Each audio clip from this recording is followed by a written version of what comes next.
இது லல்லங் மாவு சோப்பு. இது வாசனையாக இருக்கும், ஸ்கின்னுக்கு ரொம்ப நல்லது. இது வெட்டி வர சோப்பு. இது போட்டு குளிச்சா உடம்பு ஃப்ரெஷ்ஷாக இருக்கும். இது குப்பு மணி சோப்பு. இது போட்டு குளிச்சா ஸ்கின்ல இருக்கிறது பிளாக் மாஸ் போயிடும், தோல் பிரச்சனை. இது செடும். இது ரெட் வாய் சோப்பு. இது யூஸ் பண்ணால் ஸ்கின்லெல்லாம் க்ளோவாகும், ஃபேரஸ் கொடுக்கும்.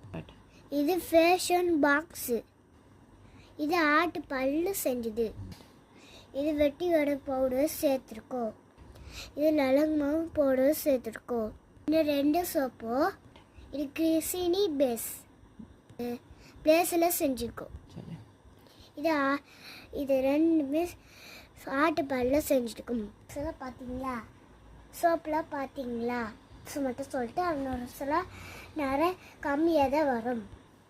இந்த சோப்பெல்லாம் எங்கள் அம்மா ஆசையாக செஞ்சு கொடுத்தாங்க. இந்த சோப்புலாம் உங்களுக்கு பிடிச்சிக்கன்னா லைக் பண்ணுங்கள், ஷேர் பண்ணுங்கள், சப்ஸ்கிரைப் பண்ணுங்கள். பாய்.